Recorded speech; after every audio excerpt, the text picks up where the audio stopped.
So as we head, from La Quinta, Southern California, directly, to the border state of San Diego, Torrey Pines. We're headed there for the Farmers Insurance Open. But recently, Jeff and I sat down with a golf course architecture who absolutely broke down the entire West Coast swing from Torrey Pines to Pebble, Spy, and even some of Cypress, and then headed back down to a river area. It was an unbelievable conversation with Ben Malik from Canada, who did a pretty good job of explaining why Torrey Pines sucks and it needs to be redesigned, which was pretty cool to hear. So Jeff. I mean, let's jump into Torrey Pines. As soon as you think about Torrey Pines, I mean, what is your initial thought? Well, we wanted to have a tournament there, right? It was going to be the next Aloha Press Classic Part 2 down in Torrey Pines.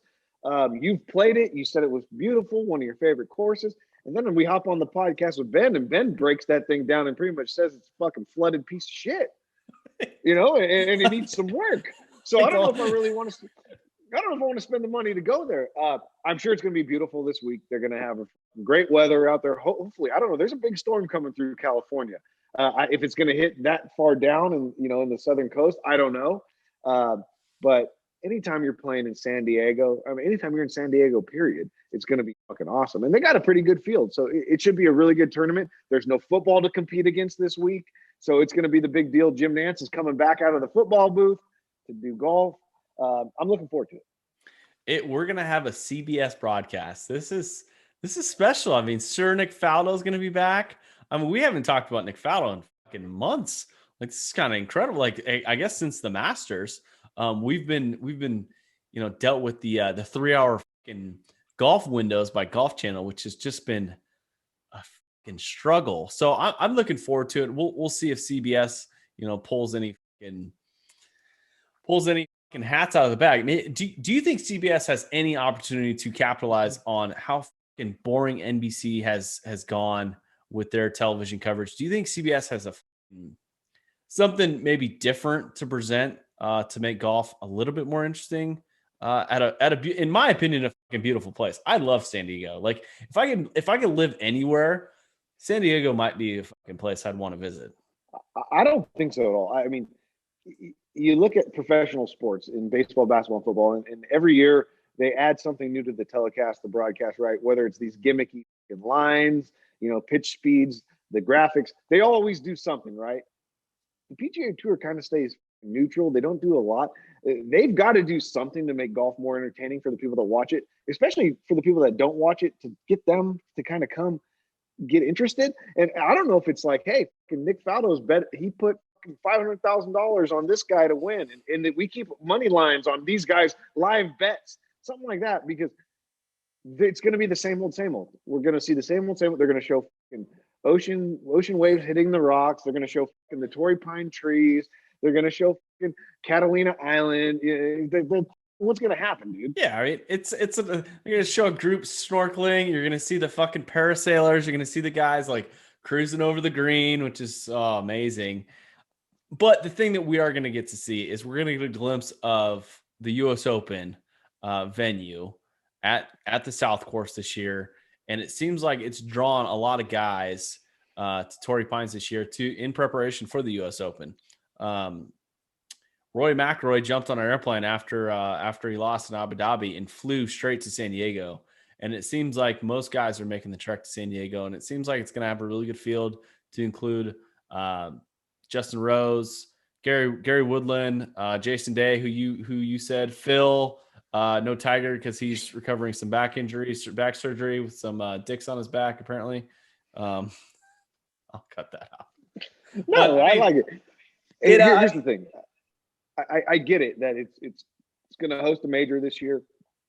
Guys are going to come play in this tournament that normally wouldn't be there. We all know, though, it's not going to be the same golf course, when they set it up for the major. And hey, I'm all for it. Now that you mentioned Gary Woodland, though, I think Gary Woodland's got a good chance. I really do. Not this week, but I think when it comes major week, I think he's got a good chance. We're going to mark that down. Fucking hashtag that shit.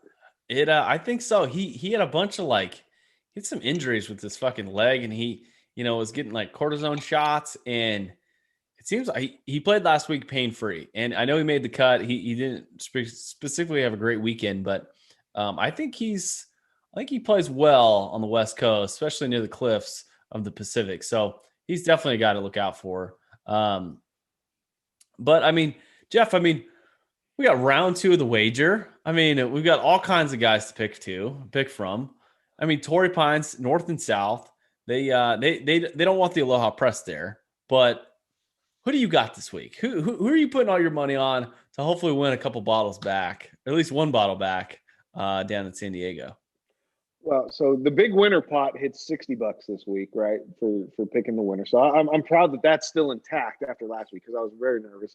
Um, for the bottle, I'm gonna try to get back, but I'm gonna go. I think he's a fucking San Diego boy. He's a local boy. He's top of the fucking leaderboard there when it comes to the odds, and that's Xander Schauffele. Xander. Wait, is it Xander? Should I ask Big Ed? It's Xander. Xander. Okay. No, it's the Musketeer. No, you didn't. No, Xander Schauffele. It's a great pick.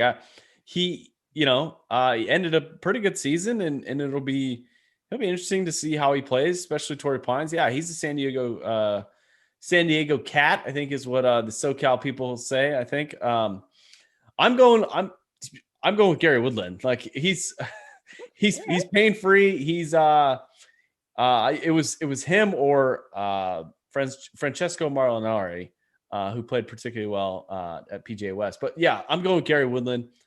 Bombs it, really far. I don't think Torrey Pines is going to have the rough real tall this week. I think it's going to be pretty wide open, and I think it's going to be a complete birdie fest. As long as the weather doesn't get too crazy, but it seems like he does really well on the West Coast golf courses. I like it. Hey, fucking, here we go. I'm just trying to make some money back. That's all I'm trying to do. I hit the old Venmo last night and fucking sent it your way, hoping that you can fucking give me at least one back this week. That's yes. We might have to start betting on the Corn Ferry fucking events here shortly if I get too far behind. Jeff, we got a listener question from bartender Jimmy. He wants to know, with the most recent golf tournament over at PGA West, what is your take on island greens, specifically on the 17th hole? Is island greens completely stupid, or is it a good thing for the game of golf? I don't like them at all. I think golf is made to, and kind of like Ben was saying yesterday, Ben Malik, our boy who came on to the podcast with us, it's the contour of the land as it sets, right? And then you kind of maneuver it a little bit. Dumping fucking tons of sand into the fucking pond and making a green out of it and calling it an island green and making the signature hole is gimmicky to me. I don't like it. I don't like it at all. I think, hey, fuck, especially what 80-70% of golfers miss the green anyway on their approaches. Give them a chance to get up and down. That's why you chip and putt, right? You shouldn't be penalized because you miss the fringe by 3 feet and now you're in the water. I'm not a fan of them. Maybe some people love them. I know, out in Idaho, that's the signature hole out there in Coeur d'Alene. It's fucking, that's why people go play that course. The Players is known for it, but I'm not a fan. Jeff, I'm with you. I'm at my home course as an island green, and I fucking hate it. It's like 50-50, and it's not a fucking easy shot for fucking a 10, 15, 12, 20 handicap. Like it's all carry, and it's just a fucking, it's not fun for guys who are going to miss the green like 80% of the time. Like, there's a reason why they come up with these fucking gimmicky chipping fucking clubs. It's because 95% of us suck at this. Like, we suck at this game of golf. And it really showed on the television coverage, even at TPC and also at PGA West. It slows the fucking game down because someone's going to hit it in the water, and then you got to fucking go to the drop zone. You got to fucking hit another one. And the chances of them hitting, that 70-yard pitch shot onto an island green, it just slows everything down. And it's just a bit ridiculous.